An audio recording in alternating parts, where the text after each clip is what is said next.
Assalamualaikum warahmatullahi wabarakatuh. Perkenalkan saya Ulia Nurulaili MPD, dosen Prodi Pendidikan Bahasa dan Sastra Indonesia, Fakultas Keguruan dan Ilmu Pendidikan, Universitas Bakti Indonesia, dengan NIDN 0731059401. Video ini digunakan untuk pengajuan sertifikasi dosen gelombang 1 tahun 2026, yaitu pernyataan diri dosen dalam unjuk kerja perguruan tinggi PDD UKT-PT. Pada kesempatan kali ini, mata kuliah yang saya ampu yaitu mata kuliah sintaksis, yang dimana sintaksis capaian pembelajaran yaitu mampu menerapkan pemikiran logis, kritis, sistematis, dan inovatif dalam konteks pengembangan atau implementasi ilmu pengetahuan dan teknologi yang memperhatikan, menerapkan, dan humaniora yang sesuai dengan bidang keahliannya. CPMK, mahasiswa mampu menyimpulkan hakikat sintaksis pendekatan deskriptif. Mahasiswa mampu menentukan hubungan sintaksis dengan morfologi, semantik, dan pragmatik. Mahasiswa mampu menganalisis fungsi, kategori, dan peran sintaksis. Mahasiswa mampu menelaah hakikat frase dan jenis-jenis frase. Mahasiswa mampu menelaah hakikat jenis-jenis dan pola klausa. Mahasiswa mampu menganalisis hakikat kalimat dan hubungan fungsi dalam kalimat. Mahasiswa mampu menganalisis pola struktur kalimat. Sub CPMK yang saya akan gunakan dalam video ini yaitu sub CPMK 3, yaitu mampu menganalisis fungsi, kategori, dan peran sintaksis. Pada mata kuliah sintaksis bertujuan untuk membekali mahasiswa agar memiliki kompetensi menelaah tentang tata kalimat dan menemukan pola struktur frase, klausa, dan kalimat dalam wacana. Serta topik-topik yang akan dibahas pada mata kuliah ini meliputi hakikat sintaksis dan satuan sintaksis, analisis fungsi, kategori, dan peran sintaksis, hakikat frasa, klausa, jenis-jenis klausa, frasa, hakikat klausa, jenis-jenis klausa, dan pola klausa. Hakikat kalimat dan hubungan fungsi kalimat, yaitu jenis kalimat dan pola struktur kalimat. Materi pembelajaran atau pokok pembahasan. Yang pertama, hakikat sintaksis dan pendekatan deskriptif. Yang kedua, hubungan sintaksis dengan bidang morfologi, semantik, dan pragmatik. Yang ketiga, fungsi, kategori, dan peran sintaksis. Yang keempat, hakikat frasa, jenis-jenis frasa, frasa endosentris dan eksosentris. Yang kelima, pola frasa. Yang keenam, hakikat klausa dan jenis klausa. Yang kedelapan, klausa verba dan transitif dan intransitif. Yang kesembilan, pola klausa. Yang kesepuluh, hakikat kalimat dan hubungan fungsi kalimat. Yang kesebelas, kalimat tunggal, kalimat bersusun, dan kalimat majemuk. Yang kedua belas, kalimat elips, sampingan, urutan, dan minor. Yang ketiga belas, kalimat deklaratif, interrogatif, imperatif, dan interjektif. Yang ke-14, pola struktur kalimat. Untuk daftar pustaka yang digunakan pada mata kuliah ini yaitu Sintaksis Bahasa Indonesia Abdul Khair 2015, Sintaksis Memahami Satuan Kalimat Perspektif Fungsi Hairah Miftahul dan Syakura Ridwan 2015, Tata Bahasa Deskriptif Bahasa Indonesia Sintaksis Krida Laksana Harimurti 2016, Sintaksis Bahasa Indonesia Supriyadi 2017, Sintaksis Bahasa Indonesia Ramlan 2017, Sintaksis Bahasa Indonesia Munirah 2018. Untuk metode pembelajaran yang digunakan pada mata kuliah ini yaitu inquiry, penugasan, tanya jawab, PBL, serta latihan. Untuk pengskoran pada mata kuliah ini, jenjang grade-nya ada sangat baik, ada baik, ada cukup, ada kurang, dan ada sangat kurang. Untuk sangat baik, lebih dari 80 itu nilainya A, di mana ada kehadiran 85% plus keaktifan dalam proses pembelajaran, ada nilai UTS, ada nilai UAS, ada individu tugas, serta tugas kelompok. Dikatakan jenjangnya, grade-nya baik jika penskorannya 65 sampai 80%. Nilainya B, baik kehadiran 80%, keaktifan dalam pembelajaran, nilai UTS, nilai UAS kurang dari 80, dan tugas individu lengkap dan serta tugas kelompok. Dikatakan jenjang grade cukup jika angka skornya 55 sampai 64, yaitu nilai C. Jika kehadiran 55%, keaktifan dalam proses pembelajaran, nilai UTS lebih dari 60, UAS 60, tugas individu lengkap serta tugas kelompok. Jenjang grade dikatakan kurang jika angka skor 20 sampai 54, nilainya D, kurang jika kehadirannya 30%, keaktifan dalam proses pembelajaran, nilai kurang lebih ada 50 plus nilai UAS 50 plus 1 tugas individu lengkap tugas kelompok. Sangat kurang atau nilai E jika kehadirannya 10%, keaktifan dalam proses pembelajaran, nilai UTS kurang dari 20, nilai UAS 20, tidak ada tugas individu dan tidak ada tugas kelompok. Media pembelajaran pada mata kuliah ini menggunakan Microsoft PowerPoint, LCD, dan proyektor. Berikut adalah contoh pembelajaran dalam kelas yang dilakukan secara luring. Baik, assalamualaikum warahmatullahi wabarakatuh. Waalaikumsalam warahmatullahi wabarakatuh. Alhamdulillah hari ini kita bisa melanjutkan perkuliahan di mata kuliah sintaksis ya. Sebelum mata kuliah ini dimulai, alangkah baiknya diikuti dengan berdoa bersama. Untuk ketua kelas silahkan memimpin doa. Baiklah teman-teman, sebelum kita memulai perkuliahan pada hari ini, Baik, kita mulai ya. Untuk materi hari ini kita akan mempelajari terkait fungsi, kategori, dan peran dalam sintaksis. Mungkin untuk pertemuan sebelumnya di istilah sintaksis mungkin ada yang tahu. Untuk pertemuan kemarin, sintaksis itu apa? Oke. Jadi fungsi sintaksis adalah cabang linguistik ya. Jadi cabang linguistik itu selain sintaksis itu ada morfologi, ada fonologi, ada sintaksis, ada wacana, dan ada lain sebagainya ya. Nah, kita akan mempelajari fungsi, kategori, dan peran sintaksis. Nah, di mana dari ketiga fungsi tersebut itu ada cabang linguistik yang bernama sintaksis. Nah, di mana kaitannya dengan istilah ya. Nah, capaian pembelajaran dari mahasiswa mampu menentukan fungsi, kategori, dan peran dalam sintaksis. Nah, mahasiswa mampu menyusun kalimat berdasarkan fungsi, kategori, dan peran.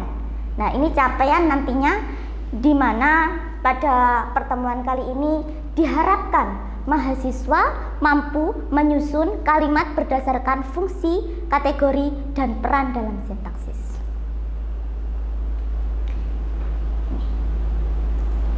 Fungsi sintaksis. Jadi fungsi sintaksis itu adalah hubungan antara unsur-unsur bahasa, ya. Unsur-unsur bahasa jika dilihat dari sudut pandang penyajiannya, ujarannya, serta jenis fungsi sintaksis yang umum diakui, biasanya kaitannya dengan subjek, predikat, ya, Kemudian ada objek, pelengkap, juga keterangan. Mungkin ini sudah tidak asing ya, karena kalau subjek itu pasti pelaku, dimana bisa nama orang, bisa saya, bisa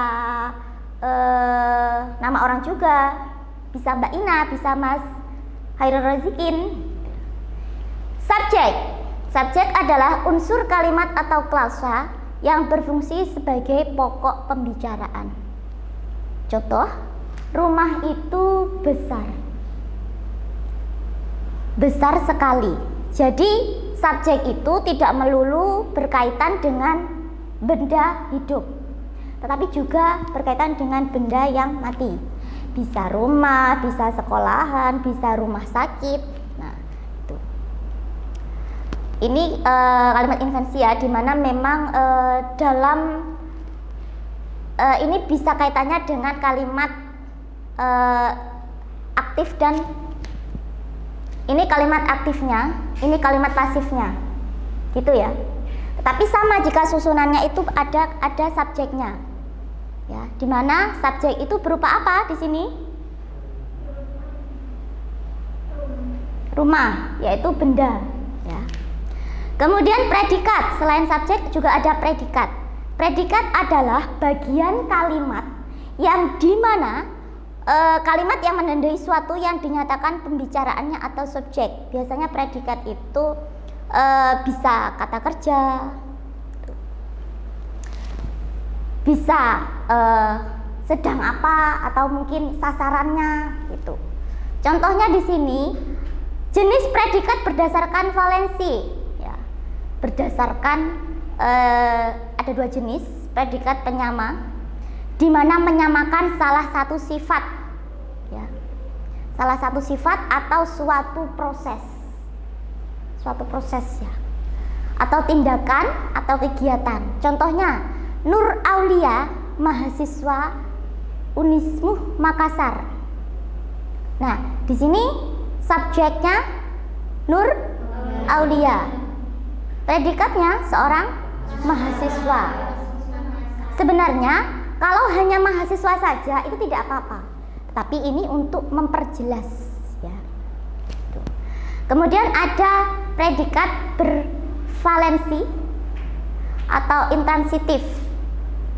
Contohnya intransitif itu tadi ya, kalau ibaratnya itu kalimat pasif gitu ya. Contohnya Fitriani tidur, predikat verba penindak melakukan tindakan. Baik, tadi selanjutnya ada predikat bervalensi tadi ya, predikat verba pengalaman atau mengalami suatu kejadian. Contohnya Fitriani tidur, itu kan ada subjek, ada predikat. Kemudian ada predikat verba penindak, di mana melakukan tindakan. Kalau ini tadi kan mengalami atau kejadian, ya. Kalau ini tindakan. Contohnya Ahmad makan, itu kan tindakan. Kemudian selanjutnya ada predikat bervalensi dua atau lebih transitif. Nah, di situ ada Zekia Gotik menyanyikan laguku, dua valensi. Ya, ini dua valensi. Dua kata ini.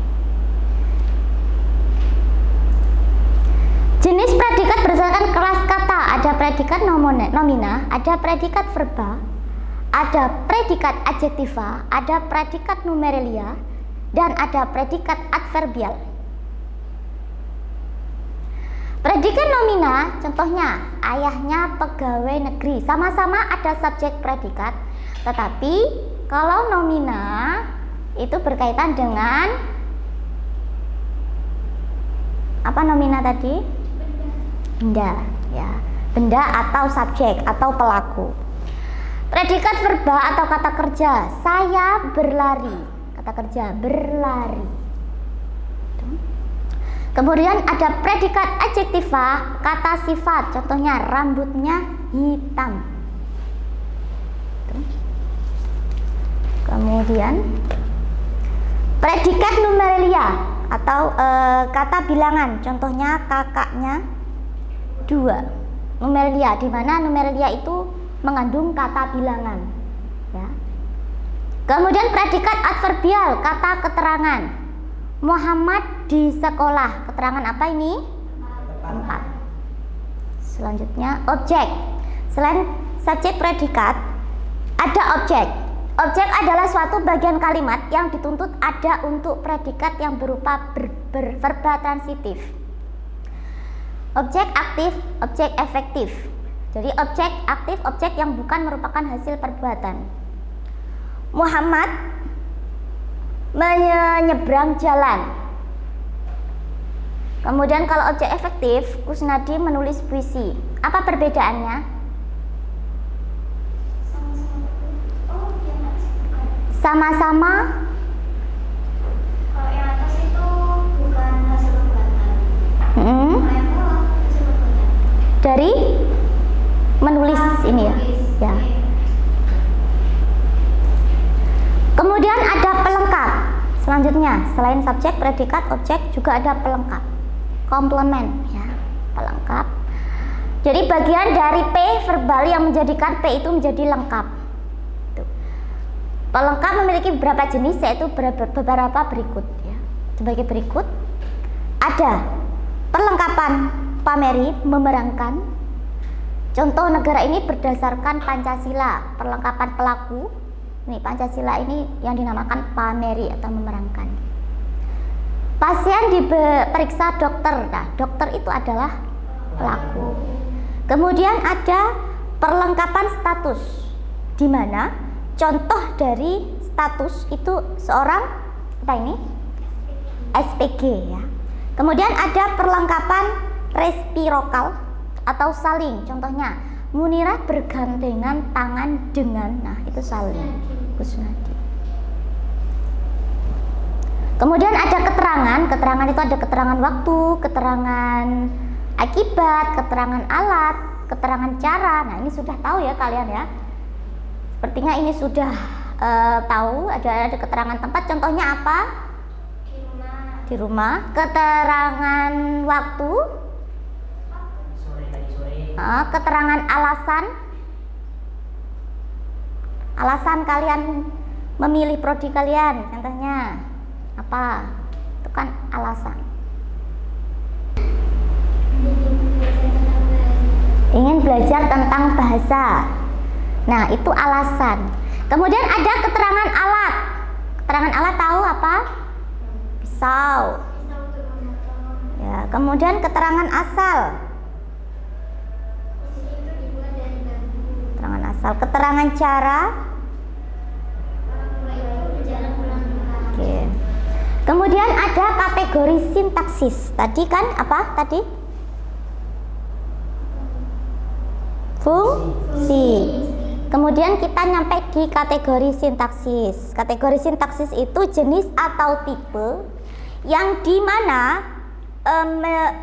tipe kata atau frasa yang menjadi pengisi fungsi-fungsi sintaksis. Nah, fungsi sintaksis itu apa saja?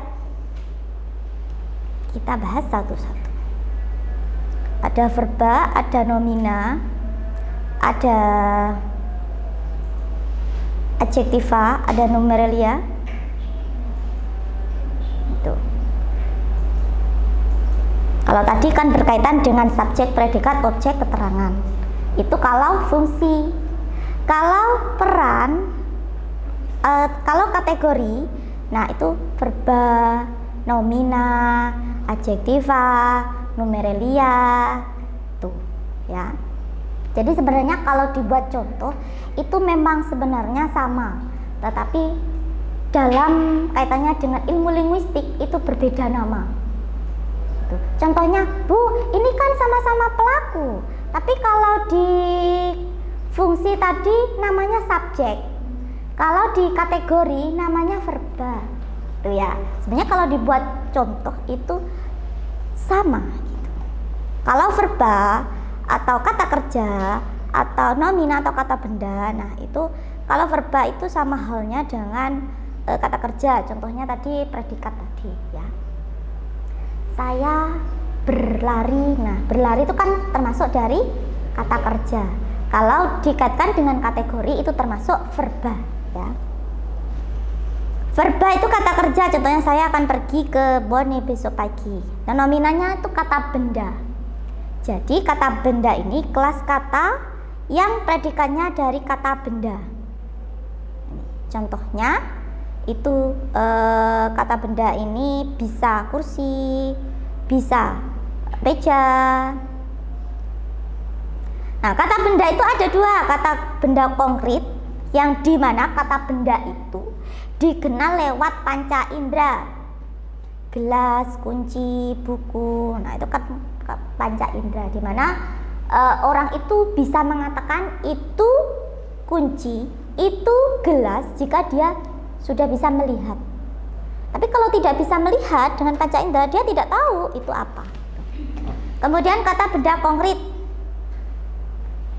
kata benda abstrak, benda yang menyatakan hal yang hanya dapat dikenal dengan batin atau pikiran, misalnya marah, sedih, dan bahagia. Contohnya Bapak Ani petani. Nah, itu kan meskipun tidak konkret ya, abstrak, yang dimana kata benda menyatakan hal yang hanya dapat dikenal dengan batin atau pikiran. Kemudian adjektiva, kata sifat. Adjektiva kata sifat ya, misalnya keras, jauh. Amelia kata bilangan tadi ya.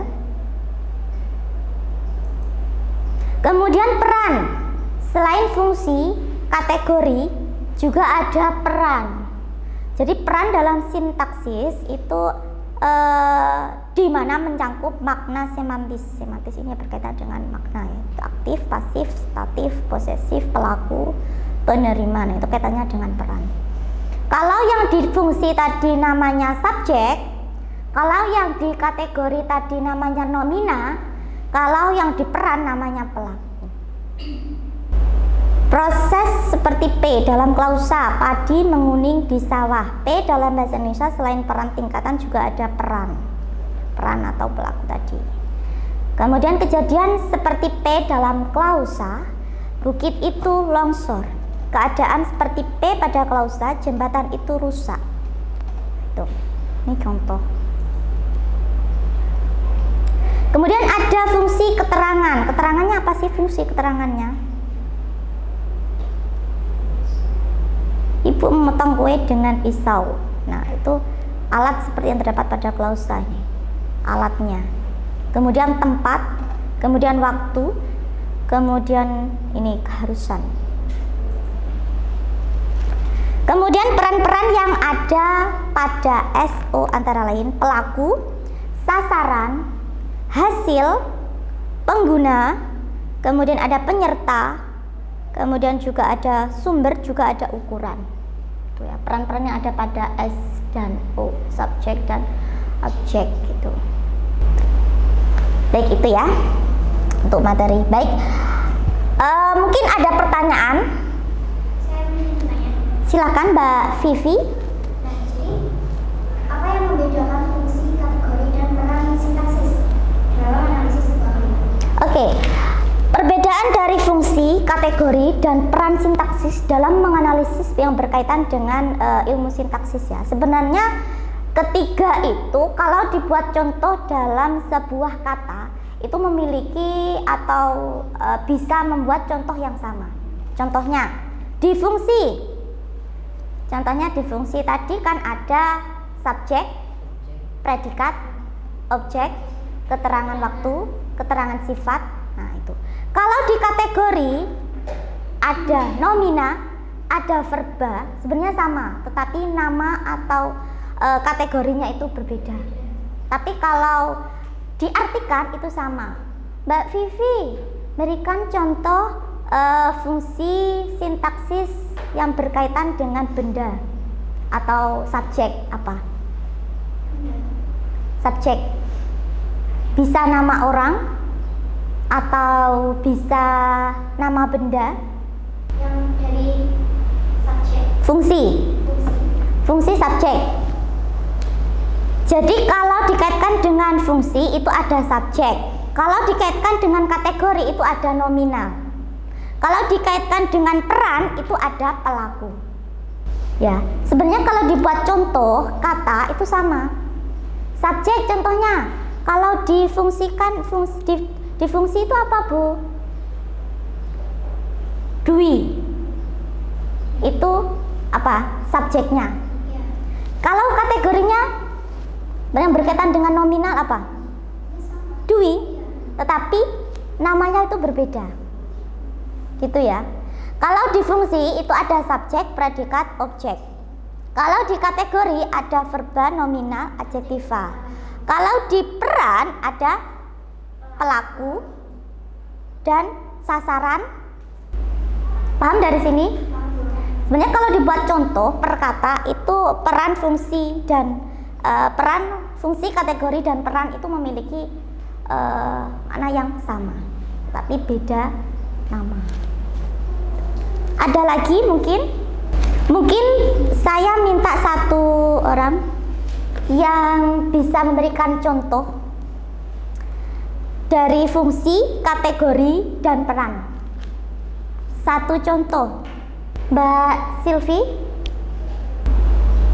Contohnya seperti ayah membaca koran di teras. Oke, kalau itu dikaitkan dengan fungsi, ayah itu sebagai apa? Ayah itu sebagai subjek. Kemudian, Terusan membaca sebagai predikat, koran sebagai objek, dan di teras sebagai keterangan. oke, kalau dikaitkan dengan kategori, paham ya dari sini semuanya ya? Ada yang belum paham berkaitan dengan fungsi, kategori dan peran? Oke, karena tadi sudah dibentuk kelompok, silahkan hasil dari diskusinya dibacakan dari kelompok 1 terlebih dahulu. Dari saya untuk kalimatnya, Rian bermain bola di lapangan. Rian itu sebagai subjek, bermain sebagai predikat, bola sebagai objek, di lapangan sebagai keterangan. Itu kalau dari sintaksis itu apanya? Fungsi. Udah ya, benar. Kemudian kelompok selanjutnya, Untuk katanya sama apa bagaimana? iya sama, tidak Sama apa-apa. saja. Jadi katanya Kategori. Oke, dalam kategori itu Rian bermain bola di lapangan. Hmm. Sama.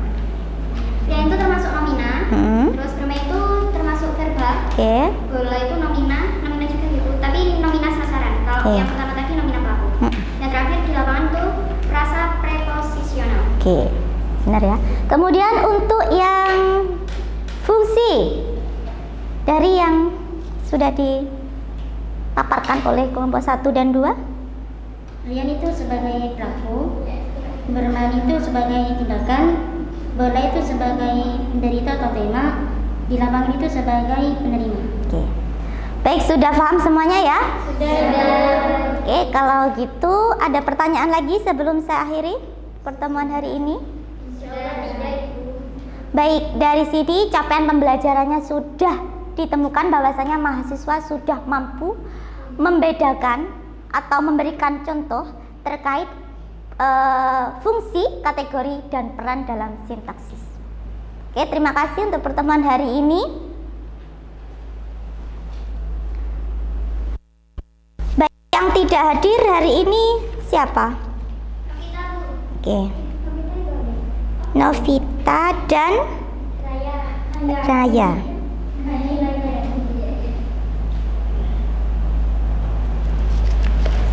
Baik, ada yang tanyakan sebelum saya akhiri pertemuan hari ini? Oke, kalau tidak ada pertanyaan, silahkan ketua kembali memimpin doa sebelum perkuliahan ini ditutup. Baik teman-teman, kita akhiri perkuliahan hari ini dengan pembacaan doa dengan harapan semoga yang kita dapatkan dan semoga apa yang kita pelajari pada hari ini dapat bermanfaat. Berdoa menurut keyakinan masing-masing. Dimulai.